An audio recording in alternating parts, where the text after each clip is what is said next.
खेल हमको जीता है। और स्वयं हारने के बाद गुरुदेव पूरी अयोध्या में दौड़ दौड़ कर कहते थे कि मेरा भरत मेरे से भी अच्छा खेलने लगा, आज मेरे भरत ने मुझे खेल में परास्त कर दिया। में जाने से भैया वापस चले जाएंगे, बोले मैं लेके चला जाऊंगा। गुरुजी बोले, भरत जी नाचने लगे। भरत जी, गोस्वामी जी कहते हैं ऐसा अवसर आया, ऐसा लगा मानो महाराज जीवित हो गए हो। जैसे कोई मृतक व्यक्ति जीवित हो जाए, उस समय जो आनंद उठेगा। भरत जी सुने कि मेरे वन में जाने से भैया वापस चले जाएंगे, भरत जी नाचने लगे। वो हॉर्न बंद है क्या? वो बंद है स्पीकर, आवाज आ रही उधर? नहीं आ रही। बात स्पष्ट कर देना चाहता हूं, मैं 14 साल के लिए वन नहीं जाऊंगा। भरत जी बोले, गुरु जी बोले मतलब? भरत जी बोले, कानन कराऊं जन्म भरी बासु। भरत जी बोले, गुरुदेव 14 वर्ष बाद अयोध्या जाऊं और कहीं कैकेयी फिर से मुझे राजा बनाने का सपना देख लेगी तो मैं ये समस्या ही समाप्त कर देना चाहता हूं। गुरुजी, मैं जीवन भर वन में रहने को तैयार हूं, मैं अयोध्या लौट कर नहीं आऊंगा।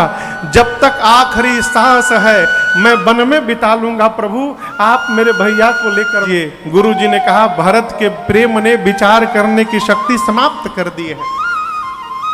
हम तो कहते हैं राम जो भरत कह रहे हैं वो निर्णय ले लिया जाए। राम जी बोले, स्वीकार है मुझे भी। अब दर्शन करिए, जैसे राम जी बोले कि मैं भी वही करूंगा जो भरत जी कहेंगे। गुरु जी ने भरत जी से कहा, भरत बेटा जो जो कहना है आज कह दो। ऐसा अवसर दोबारा जीवन में प्राप्त नहीं होगा। भैया कह दिए हैं, जो आप कहेंगे वो राम जी करेंगे, जो कहना है आज कह दो। भरत जी खड़े भय हाथ जोड़कर राम जी के सामने बोले, भैया स्नेह सकोच बस सन्मुख कहे न बै। प्रेम और संकोच के कारण आज तक आपके सामने मैंने कुछ नहीं कहा, आपके दर्शन से तृप्त नहीं हो पाए। पहले ये तृप्त हो जाए तब न इसकी बारी प्रारंभ होगी। प्रभु आज तक यही तृप्त नहीं हो पाया, इसलिए इसको अवसर ही नहीं मिला। मैं कुछ बोला नहीं आज तक। मेरे भैया का स्वभाव है अपराधी पर भी क्रोध नहीं करते हैं। मैं तो इनका भाई हूं, ये अपराधी हूं पर कोह न काऊ, मैं जानू निज नाथ स्वभाव। आपको एक बात कहूं गुरुदेव, बचपन से लेकर आज तक मेरे भैया ने कभी मेरे मन को दुखाया नहीं है। कभी मेरे मन को, लक्ष्मण को भैया अपने साथ रखते थे और हमसे कहते थे, भरत तुम विरोधी दल में जाकर खड़े हो जाओ। मैं हाथ जोड़कर कहता था, प्रभु मैं सपने में भी आपके विरोध में नहीं खड़ा हो सकता हूं, आप मुझे अपने विरोध में क्यों खड़ा करते हैं? तो कहते थे, भरत जब तुम विरोधी दल में खड़े रहोगे ना तो अपने भरत को मैं देखता रहूंगा, अब मेरा भरत अपने राम भैया को देखता रहेगा। हम दोनों आमने सामने रहेंगे तो एक दूसरे को देखते रहेंगे। हारने लगता था ना, तो ठीक हारने से पहले ये रघुनाथ जी, हारे हूं खेला जीता वही मोह को जिताए हैं। और स्वयं हारने के बाद गुरुदेव पूरी अयोध्या में दौड़ दौड़ कर कहते थे कि मेरा भरत मेरे से भी अच्छा खेलने लगा, आज मेरे भरत ने मुझे खेल में परास्त कर दिया। उन्हें संभाला, भरत जी आप जो कह रहे हैं वो सत्य नहीं है। राम जी ने कहा, भरत जी आज आपने अपने आप को पापी कहा, सावधान आज के बाद मत कहिएगा। राम जी कहते हैं पुण्य से लोक तात तर तोरे। भरत जी, ब्रह्मांड में जितने पुण्यशाली जीव हैं आपके पांव के धूल के नीचे हैं, बराबर भी नहीं है। पुण्यशाली जीव आपके चरण के धूल के भी बराबर नहीं है। पुण्य से लोक तात तर तोरे। और मां भरत, मां का कोई अपराध नहीं है भाई। मेरी मां कैकेयी बैठी है, जो मेरी मां को दोष देगा वो व्यक्ति जीवन में कभी अपने घर में श्रेष्ठ की सेवा नहीं किया होगा, जो कभी साधु की सेवा नहीं किया होगा, वो कहेगा मेरी मां कैकेयी का अपराध है। भरत हित और अनहित पशु पक्षी भी जानते हैं। वही पक्षी नाच दिखाने वाले के साथ घुमा करते हैं, वही पक्षी बहेलिए को देखकर भाग जाया करते हैं। क्यों? वो जानते हैं वो कौन हितैषी है, कौन अहितैषी है। पिताजी को वचन से प्रेम था, प्राण से प्रेम नहीं था। और आप दर्शन करिए, वचन के लिए पिताजी ने मेरा त्याग किया और अपने प्राण का त्याग कर दिया। पिताजी को वचन से प्रेम से अधिक संकोच आज अपने भाई की दशा देखकर हो रहा है। मुझे पूरी सभा के सामने कहता हूं, भरत यदि आप कह दोगे तो आपके लिए राम आज पिताजी का वचन भी त्यागने को तैयार है। मैं पितानाथ, मैं नहीं कहूंगा। जेहि विधि प्रभु प्रसन्न मन हो, करुणा सागर की। अई भरत जी इतना कहे थे, तब तक जनक जी महाराज चले आए। उनके दूतों ने आकर सूचना दी, राम जी गए। पूरे समाज को लेकर आए, उचित स्थान दिए। 4 दिन बीता। सीता जी की मां सुनैना जी गई कौशल्या जी के पास रात्रि में मिलने के लिए। कौशल्या जी ने बात बात में सुनैना जी से कहा, बहन आपसे एक प्रश्न पूछूं मैं? कहा कहिए। कौशल्या जी ने कहा, बहन घर को यदि प्रकाश की आवश्यकता हो तो कितने साधन हो सकते हैं प्रकाश के? कौशल्या जी ने कहा, बहन महाराज के जाने के साथ ही सूर्य वंश का सूर्य डूब गया, मेरे कुल का सूर्य डूब चुका है। रघुवंश के मणि राम है, मेरे घर का मणि घर छोड़कर वन में आकर बैठ गया है। अब मेरे घर को प्रकाश देने के लिए केवल एक दीपक बचा है। सुनैना जी ने पूछा, वो दीपक कौन है? कौशल्या जी बोली, मुझे भी पता नहीं था, लेकिन प्राण छोड़ने के पहले महाराज ने मुझसे कहा था, कौशल्या एक बात कहता हूं, जाने हूं सदा भरत कुल दीप। भरत है ना, ये भरत ही हमारे कुल का दीपक है। और आज मुझे भय लग रहा है कि राम के वियोग रूपी हवा के आगे कहीं मेरे कुल का दीपक ये बुझ न जाए। यदि राम भरत को अपने साथ नहीं रखेंगे तो भरत प्राण का त्याग कर देगा। और मुझे अपने राम की चिंता नहीं है, मुझे अपने पुत्र भरत की चिंता है। ये कौन कह रहा है? ये राम की मां कह रही है, कौशल्या, कि मुझे राम की चिंता नहीं है, मोरे सोच भरत कर भारी। मुझे भरत की चिंता है। सुनैना जी ने समझाया, आप चिंता न करिए, ये जो कुछ भी घटना घटी है श्री याज्ञवल्क्य ऋषि ने हम लोगों को पहले ही बता दिया था। जाते समय सीता जी को लेकर गई। जनक जी ने सीता जी को देखा, खूब लाड़ लड़ाया, दुलार किया। रात्रि में सुनैना जी ने जनक जी से कहा, कौशल्या जी कह रही थी, प्रातः काल राम जी गुरु जी से बोले गुरुदेव निर्णय लीजिए, गुरु जी जनक जी से बोले आप निर्णय लीजिए, जनक जी भरत जी से बोले भरत भैया आप निर्णय लो, भरत जी बोले बाबूजी चले गए, आप पिता के समान हैं, गुरु जी भगवान के समान हैं, आप लोगों के रहते मैं निर्णय लूंगा उचित लगेगा, आप लोग निर्णय लीजिए। चौथी बैठकी अब प्रारंभ हुई। गुरु जी सबको लेकर राम जी के पास गए, बोले राम कोई निर्णय नहीं ले रहा है, आप निर्णय ले लो।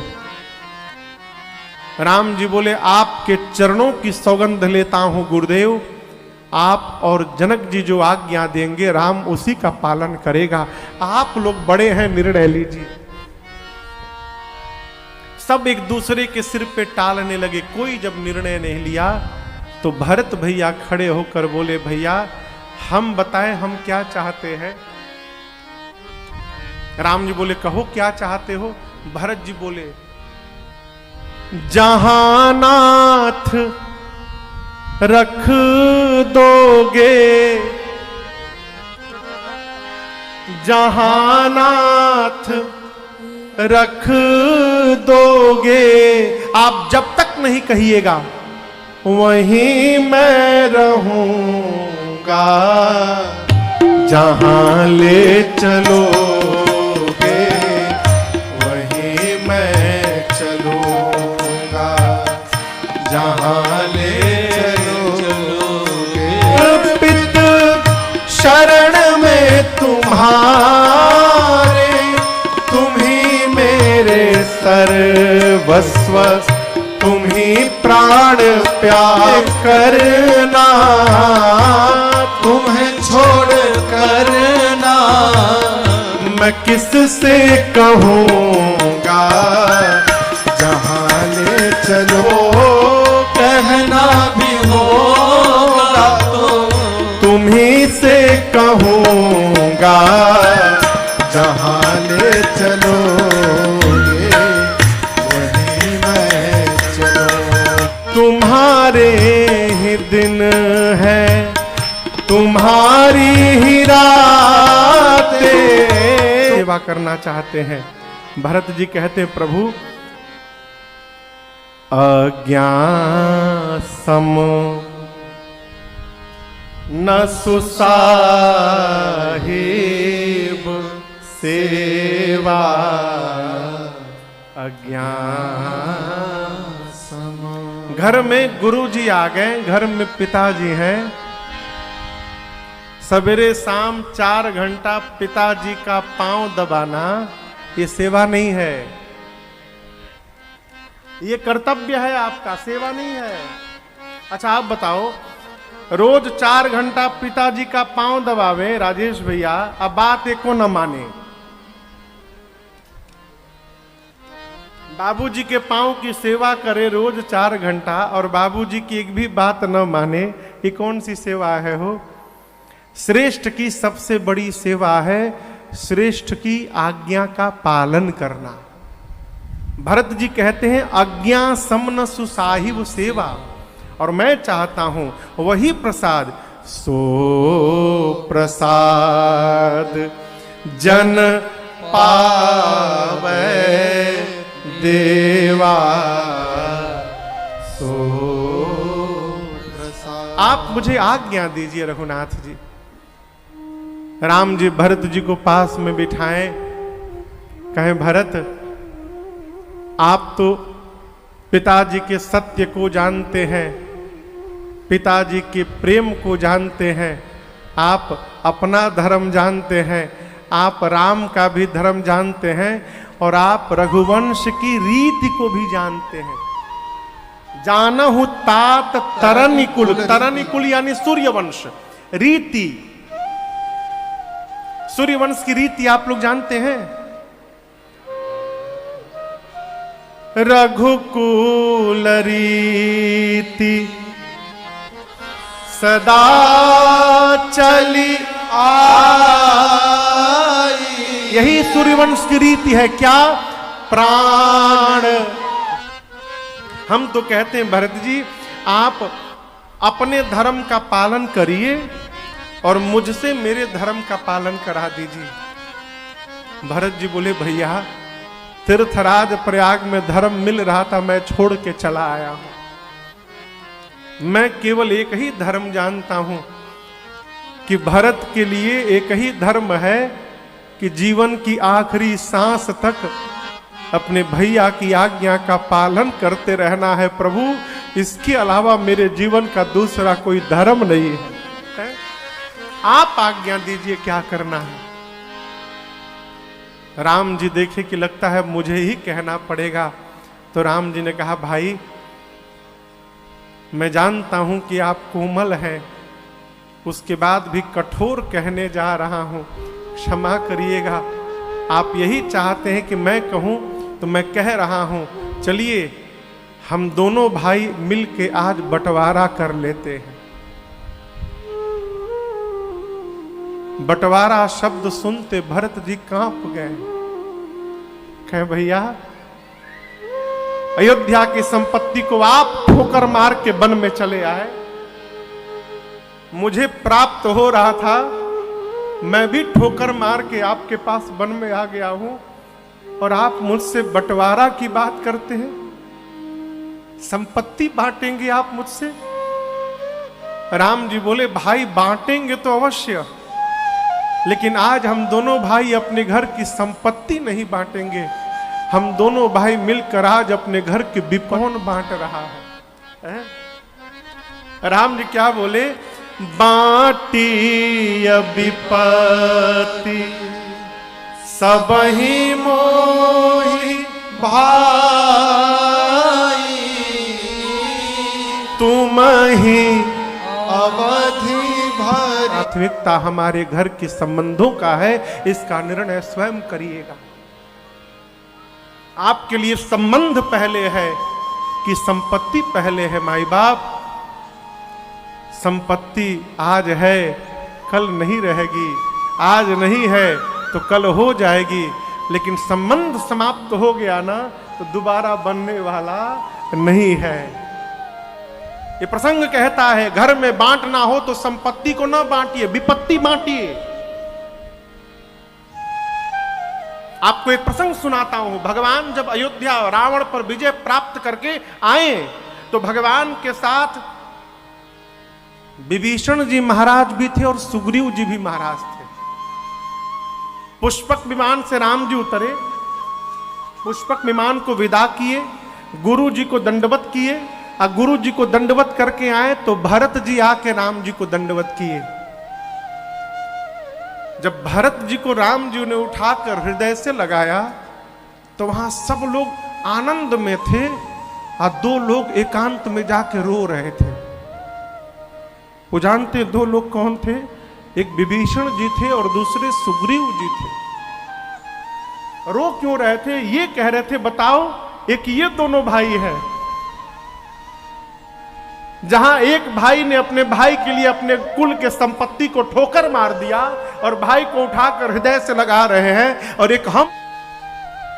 हमारे महाराज श्री बता रहे थे दो भाई थे, दोनों भाइयों में बड़ा प्रेम,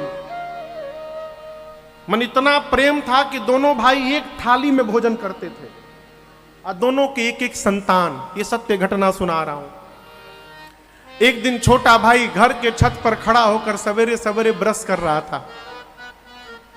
बड़ा भाई आम के बगीचे में गया तो उसे पेड़ पर से गिरे हुए दो आम मिल गए। आप समझिए, एक आम 500 ग्राम का, मान लीजिए 500 ग्राम का था, आधे किलो का, और दूसरा आम 400 ग्राम का था, 100 ग्राम कम, थोड़ा बड़ा छोटा। दोनों हाथ में एक एक आम उठाया भाई, बड़ा भाई, और बगीचे से घर की ओर चला। छोटा भाई छत पर ब्रश कर रहा था। नीचे दरवाजे पर दोनों बच्चों ने देखा कि पिताजी और बड़े बाबूजी आम लेकर आ रहे हैं। दोनों भाई दौड़े, छोटे छोटे बच्चे हो। अब दर्शन करिए, दाहिने हाथ में बड़ा आम था, बाएं हाथ में छोटा आम था।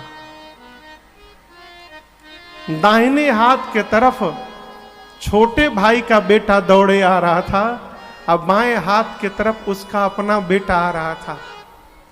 आम लेके जा रहा है, बच्चों को देखा, आम को देखा, इधर बड़ा है इधर छोटा है, ऐसे दूंगा तो बड़का आम भाई के बेटे को चला जाएगा और मेरे बेटे को छोटका आम जाएगा। आम देते समय उसने हाथ ऐसे कर लिया। अब आप ये सत्य घटना सुना रहा हूं आपको। आम जब देने की बारी आई उसने हाथ ऐसे कर लिया कि मेरे बेटे को बड़ा वाला आम चला जाए। छोटा भाई छत से देखा, बर्दाश्त नहीं कर पाया, पत्र लिखा भाई के नाम और कहा भैया 10 दिन बाद लौट के आऊंगा, इसको पढ़ के व्यवहार करिएगा। उसमें लिखा था कि भैया हम लोग बहुत साथ में रह लिए, अब हम साथ में नहीं रह पाएंगे, इसलिए आपको जैसा उचित लगे आप बंटवारा करके रखिएगा, हम 10 दिन बाद लौटेंगे। 10 दिन बाद लौटा, बड़ा भाई रोता रह गया, कारण बताओ। बताया नहीं उसने, बोला नहीं रहना, अलग हो गया। अब आप कल्पना करिए 100 ग्राम आम के चलते जन्म जन्म का संबंध हमारा समाप्त हो रहा है, हम वहां जी रहे हैं आजकल। इसकी प्राथमिकता बनाइए माई बाप। हमारे जीवन में प्राथमिकता संबंधों का है कि संपत्ति का है। राम जी ने कहा हम विपत्ति बांटेंगे, संपत्ति नहीं। कैसे? 14 वर्ष मैं वन में रहूंगा और 14 वर्ष भरत जाके अयोध्या में रहेंगे। भरत जी चरणों में दंडवत किए, कहे प्रभु हम अभिषेक की सामग्री लाए हैं। राम जी बोले अत्रि मुनि जहां बोले वहां रख दो। आप जब चित्रकूट से नंदीग्राम जाएंगे, बांदा, आज भी बांदा रास्ता है, तो मार्ग में कुआं पड़ता है जिसका नाम है भरतकूप। अत्रि मुनि जाकर राज्याभिषेक की पूरी सामग्री उस कूप में रखवाएं और कहें भरत जी आज के बाद इस कूप का नाम भरतकूप पड़ेगा, और जो भी मनुष्य इस कुएं के जल को एक बार भी अपने ऊपर छिड़क मात्र लेगा उसे धरती के समस्त तीर्थों में स्नान करने का फल।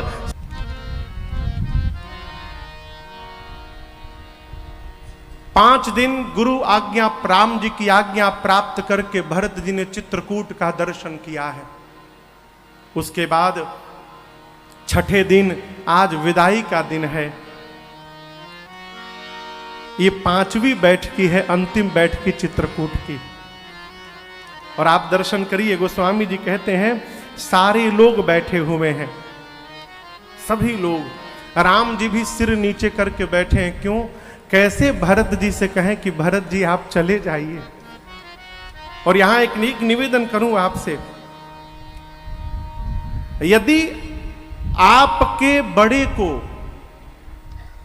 आपसे कोई बात कहने में संकोच हो रहा है तो बड़े के कहने की प्रतीक्षा न करिए। यदि आप समझ जा रहे हैं तो उनके बिना कहे उस व्यवहार। स्वयं जाकर कहा भर राम जी से उठकर, प्रभु अब गोसाई मोही देहु रजाई। यहां रजाई मतलब राज आज्ञा है। भाषा दर्शन करिए। भरत जी ने कहा भैया आप मुझे राज आज्ञा दीजिए। क्यों? भाई बनकर कहिएगा, हो सकता है प्रेम में जाने में विलंब करूं, परंतु जब राजा बनकर के आज्ञा दे दीजिएगा तो उसका पालन करना मेरा कर्तव्य हो जाएगा, मैं तुरंत चला जाऊंगा। अब गोसाई मोहि देहु रजाई, किस लिए? सेवं अवध अवधि भरी जाई। अवधि यानी 14 वर्षों तक श्री अवध की जाकर मैं सेवा कर सकूं, इसके लिए मुझे आज्ञा दीजिए। राम जी उठकर हृदय से लगाए। यहां पर राम जी ने शिक्षण दिया है। एक ये दोहा है, इसको हम लोग बचपन में पढ़े विद्यालय में, लेकिन इसका अर्थ अब जाके समझ में आया। राम जी बोले भरत आप मुखिया बन के जा रहे हैं। अब मुखिया का स्वभाव मुख जैसा होना चाहिए। मुखिया मुख सो चाहिए, खान पान कहूँ एक, पालई पोसई सकल अंग। दाहिने हाथ और बाएं हाथ में सबसे अधिक मेहनत कौन करता है? कहिए। दाहिना हाथ। परंतु मुख भोजन लेता है तो मुख कदापि चिंतन नहीं करता कि दाहिना हाथ अधिक मेहनत करता है तो उसको अधिक विटामिन प्रोटीन दिया जाए, बाएं को कम दिया जाए ना। मुख भोजन लेता है तो सिर से लेकर पांव तक सभी अंगों का एक समान पोषण करता है। राम जी कहते हैं, भाई मुखिया को मुख जैसा होना चाहिए। घर के मुखिया को घर के सदस्यों में भेदभाव नहीं करना चाहिए। उसको सब, पांव में चोट लग जाए तो पांव चलना बंद कर देता है, आंख में चोट लग जाए तो आंखें देखना बंद करती है। लेकिन दर्शन करिएगा, मुख जल जाए, कट जाए, घाव हो जाए, लेकिन मुख अपना काम बंद करने वाला नहीं है। क्यों? मुख जानता है मैं मुखिया हूं, यदि मैं बंद हो गया ना तो इस शरीर को समाप्त होने से कोई रोक नहीं सकता है। ये प्रसंग कह के राम जी कहना चाहते हैं कि घर के सदस्यों को रूठने का अधिकार है। घर के जो मेंबर हैं उनको रूठने का अधिकार है, परंतु घर के मुखिया को रूठने का कोई अधिकार नहीं है। छोटा रूठेगा, बड़ा मना लेगा, जब बड़ा ही रूठ जाएगा तो कौन मनाएगा हो। राम जी नाना प्रकार से उपदेश किए। भरत जी कुछ चिन्ह चाहते हैं और यहां दर्शन करिए, राम जी वन में नंगे पांव गए थे। मेरे गुरुदेव भगवान कहते हैं, बेटा यहां राम जी का एक नवीन अवतार हुआ। कौन सा अवतार? पादुका अवतार। भरत जी को देने के लिए भगवान ने अपने आप को ही पादुका के रूप में परिवर्तित करके दिया। बाबा कहते हैं, प्रभु करि कृपा पावरे देने, प्रभु करि कृपा पावरे देने, सादर भरत शीस धरे ले, सादर भरत शीस धरि ले, भरत मुदित